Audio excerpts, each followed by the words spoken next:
साहित्य संमेलनाच्या व्यासपीठावरील राजकारण्यांचा आजचा वावर चांगलाच वादळी ठरला.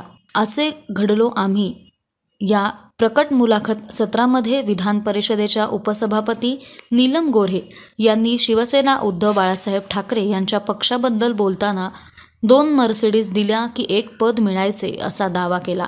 त्यांच्या या दाव्यावर ठाकरेंच्या पक्षानं जोरदार टीका केली. मुलाखत सत्रामध्ये नीलम गोऱ्हेंबरोबरच माजी मुख्यमंत्री पृथ्वीराज चव्हाण, माजी केंद्रीय मंत्री सुरेश प्रभू यांनीही सहभाग घेतला. महाराष्ट्र ते दिल्ली असा राजकीय प्रवास सांगताना मराठी माणसाची मानसिकता, दिल्लीच्या राजकारणातले खाचखळगे आणि स्वतःला बसलेले अनपेक्षित धक्के याबद्दलचे अनुभव त्यांनी कथन केले.